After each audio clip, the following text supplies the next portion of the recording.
So it's World Environment Day. I've been quite keen on the Society doing a bit more on World Environment Day since I joined the board, and I think we've done a pretty good job about highlighting something that I know some of the institutions and member bodies do highlight, but not everybody. I would say maybe as a country we don't see World Environment Day as something to go overboard about. Just reflecting on that previous panel, maybe we should. It's an opportunity literally backed by the world. So this year's theme is land restoration, desertification and drought resilience. And I'm going to ask the team here on this panel to introduce themselves when we go to them. But we too had a planning meeting, as you'd hopefully expect, and hopefully we'll show at least some planning went into this panel over the next few minutes. But I did sort of start off last week by saying, it sounds a little bit niche. Oh boy, was I wrong. As will be hopefully demonstrated, you'll see there are connections to everything that in this room and online might well care about. So I'm going to turn to Katie first. Could you introduce yourself, and then you're going to say a few words, and I think you might take us to a slightly sunnier part of the world. Definitely. Thank you very much. Can you hear me okay? My name's Katie Medcalf. I'm Environment Director of Environment Systems, which is an SME that specialises in looking at data for environmental and agricultural good, and I'm the Environment Director there. And I've had the privilege of chairing the CEnv, Overseas Territory Special Interest Group, since it was the last 6 years, and I've been a member since it was formed, which takes us nicely to the Caribbean. And this is Union Island. It's a small island at the end of the St. Grenadines range at the bottom of the Windward Islands, quite far south in the Caribbean. It's got about 200 people living on it. Their main way of life is fishing and tourism. And the island has problems because it's semi-arid. It has a very erratic rainfall pattern, which is driven by the major storm events that hit from April really through to October. And they're moving south. Climate change is pushing them all south. So there's getting less and less rainfall all the time. There's about enough water for 2,000 people. But there's a real risk to the island from development and goats. Development being big tourist plans. You know, people have this idea, oh, I've got this bit of land, I'll make a Hollywood star resort and bring in hundreds of thousands of pounds. But actually, that sort of infrastructure, the island just can't take it. It's not strong enough, and it's not resilient enough. But they need tourism, they need an extra income. So the sort of answer to that one is to do ecotourism, to actually build with nature, leave the big trees where they are, and put back things, do the tracks in a way that doesn't lead to soil erosion. And then the goats. Goats, quite interesting. They have a strong record in areas that were explored because sailors tended to shove a pair of goats off on an island and hope that when they came back they'd have some nice roast dinner. But they're also quite practical in that sort of environment because they do eat anything. The trouble with Union Island is they've eaten the shrub layer underneath the canopy of the dry forest and completely changing the microclimate. And the microclimate's really important for stopping diversification on the island and for maintaining the resilience. So the other thing they need to do is manage their goats. And the third thing is just to understand their environment and what it means and what it's doing for them. And working with the Union Island Environmental Alliance, which used to be called the Environmental Attackers, which I loved. I said bolder, but not that bold. Yeah, it was great because if you Google Union Island climate change, you'll find there's a series of videos from the older members of the island who would remember a much lusher, much more resilient place. Thank you very much. So, Jane, can you bring us back home a little bit and introduce yourself? No, nobody wants to leave the Caribbean island, I know. do they? Everybody wants I to felt stay really there. bad doing that. Yeah. Okay, good afternoon, everybody. My name is Jane Rickson. I'm Professor of Soil Erosion and Conservation at Cranfield University. I've been a chartered environmentalist since 2005 by the Institution of Agricultural Engineers. So my background actually is a geomorphologist as well. Come the revolution, we will take over the world, Carolyn, so that's good. But now I specialise in applied soil science. And I just want to introduce, given World Environment Day is about land restoration, desertification and drought resilience. Interesting order. I'm being very pedantic, bloody academic, being very pedantic here about that's an interesting order in that they talk about the restoration, which is the good news story, and then they talk about the desertification, which is a bad news story, and drought resilience is a good news story again. So my job really as a professor of soil science is to look at the problems of how we are degrading our environment, particularly our soil resources. You'll have to stop me, Chair, because I could go on about soils and soil resources all afternoon, so please give me a note. Can I just ask what everybody had for their breakfast this morning? So we'll go in order. Exactly. So 97% of our, well, 94 to 97% of our food comes from the terrestrial environment, comes from soil. So yes, there's always somebody who has salmon vol au vents or something for breakfast, which doesn't count. Somebody's always had sort of micro salads, which were from hydroponics. Don't get me started on hydroponics. But a lot of our food and drink that we will have our lovely cake later on comes from soil. So the importance of soils, I'm very passionate about how important soils are, not just in agriculture, but in all different sectors. And I've used, controversially, an example to demonstrate how important our soils are, not just in terms of our breakfast and lunch. But the slide that you'll see here is a project that we have, don't hate me, on HS2. Controversial in the Society of the Environment. But on the left-hand side is my example of the before case. It's a bit like those flash adverts where you have before your kitchen's clean and after your kitchen's clean. This is the before case. This is the South Portal site, construction site, just inside the M25, where the HS2 line is actually being excavated underneath the M25. You might want to go that a little bit faster over the M25 at that point. And here you can see the impact, the environmental impact of that construction site. And again, we can talk till the cows come home about the rest of the location, but I'm just focusing on this South Portal site in the Colne Valley. Now, the issue is that site originally was agricultural land, but fairly low-grade agricultural land, 3A, 3B, something like that, fairly low. So in terms of ecosystem services that the soils are giving there are fairly limited.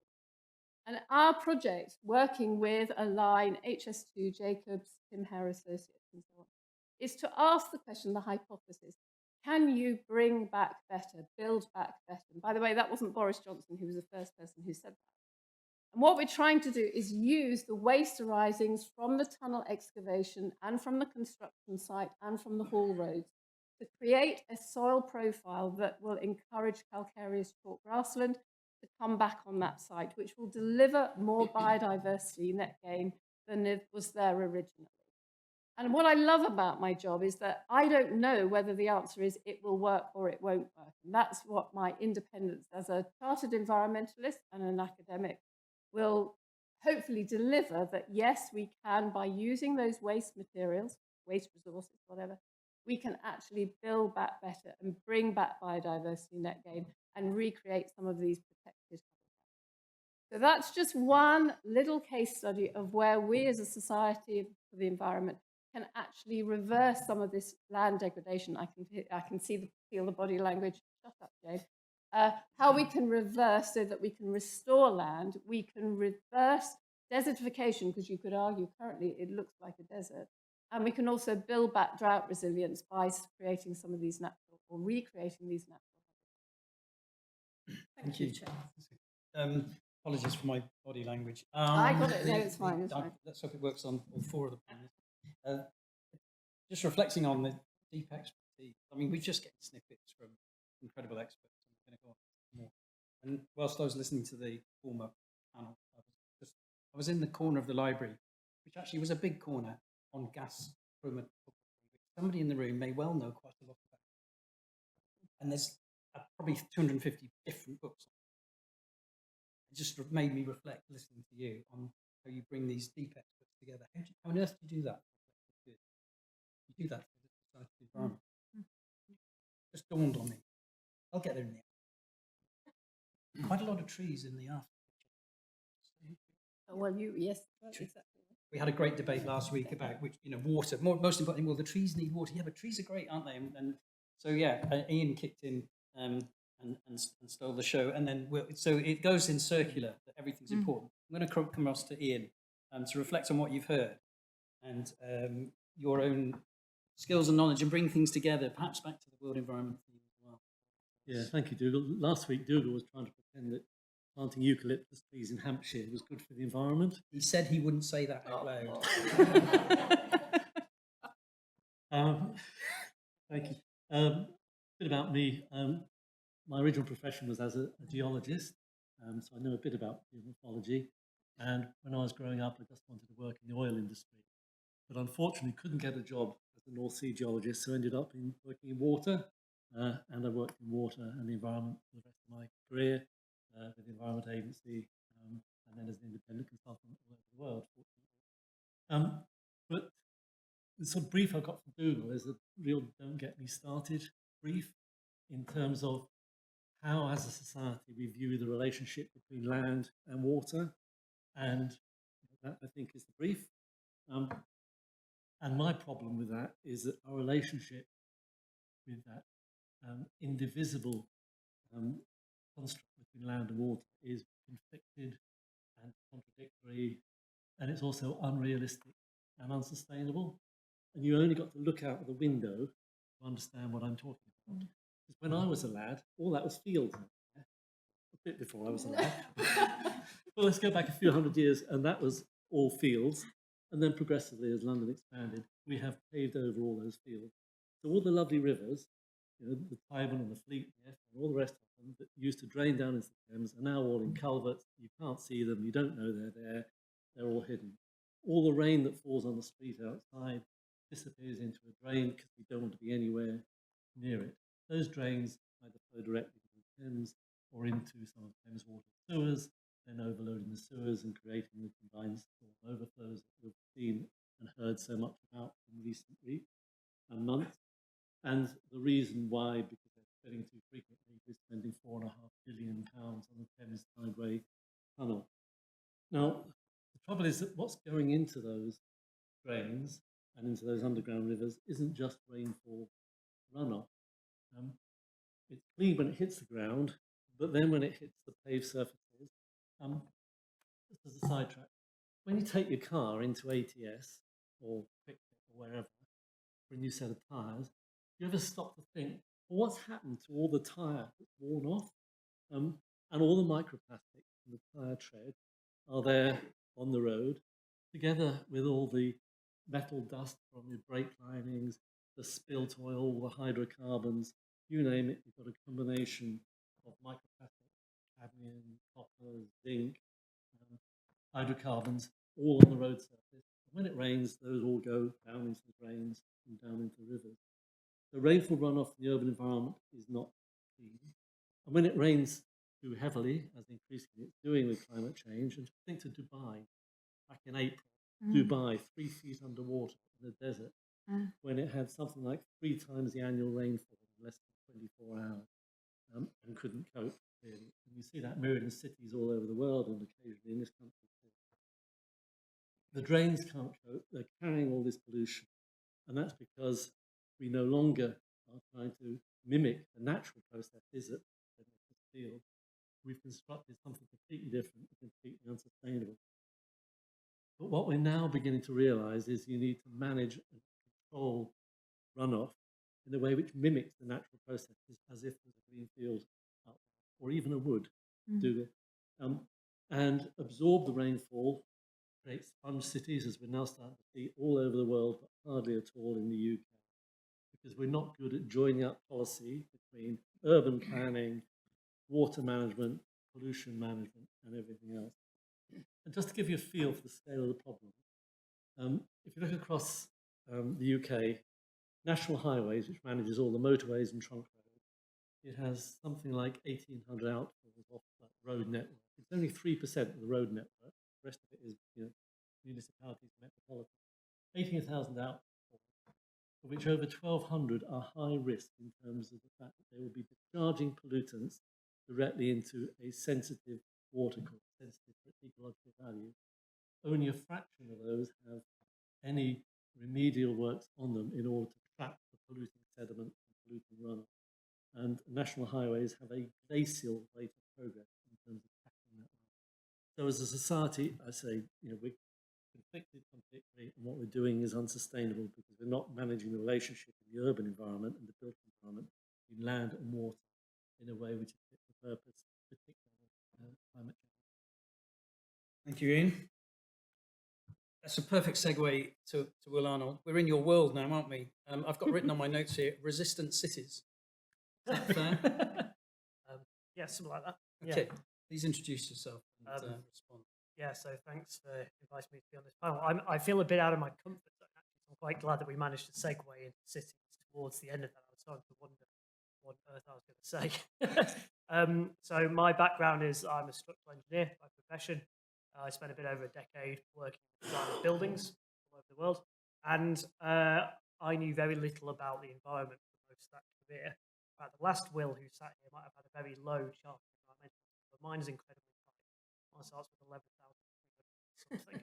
I've been an environmentalist for over 2 months, actually.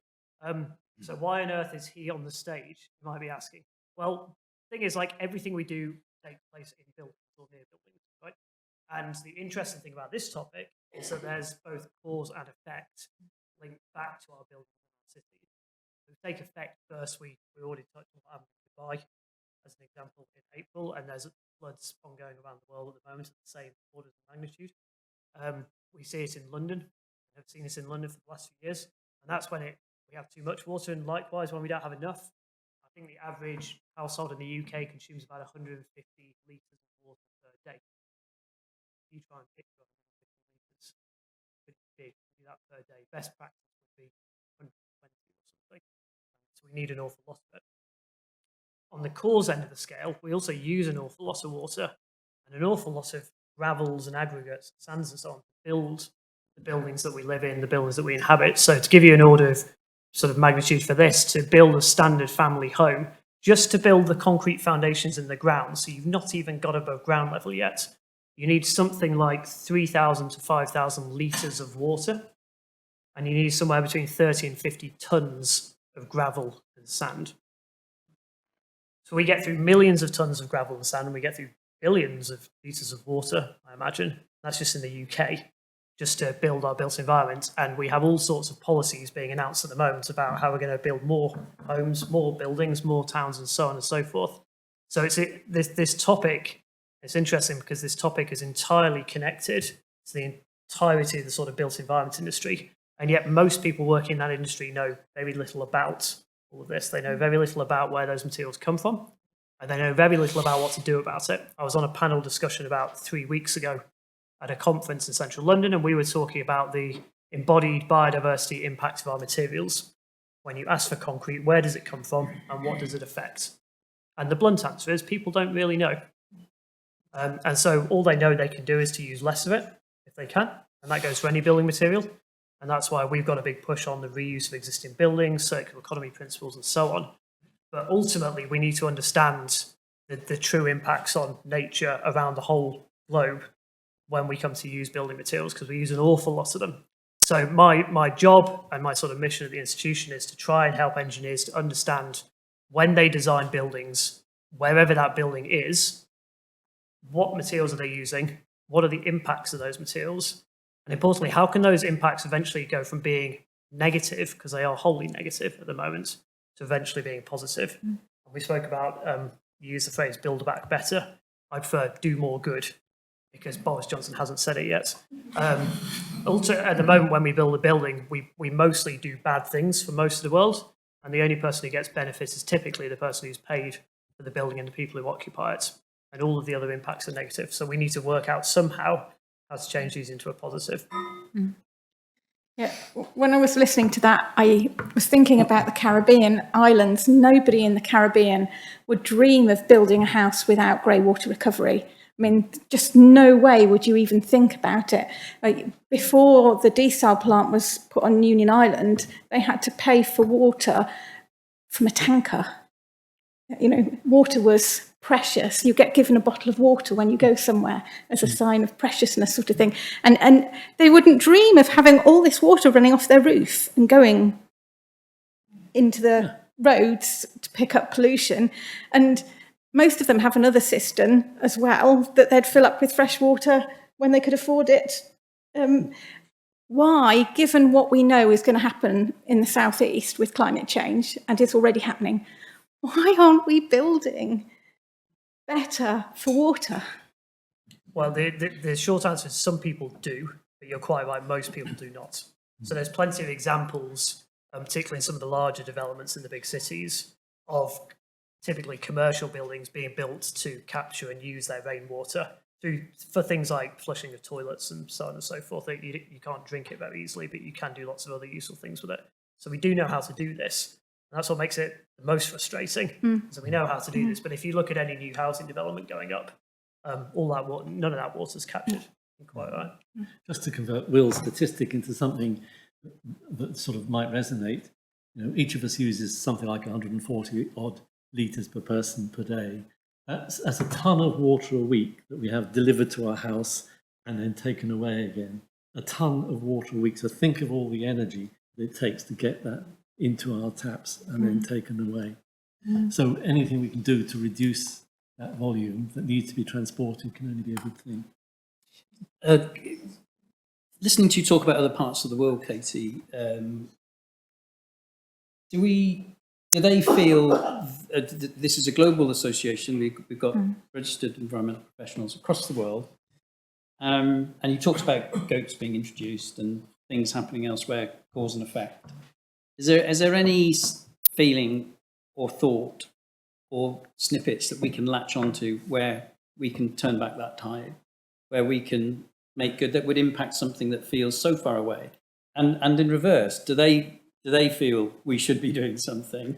I suspect they might be a little bit sick of us sounding a bit lectury at times. That might be just me. But yeah, I mean, it's their islands and their life. I mean, most of them in the Caribbean, certainly they've lived there many hundreds of years now.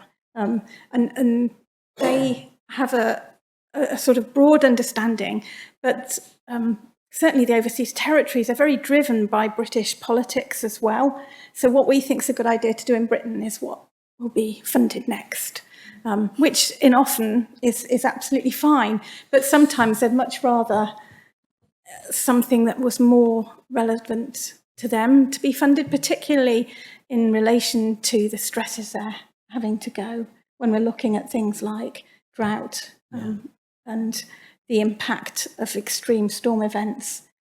That's a really big thing for them.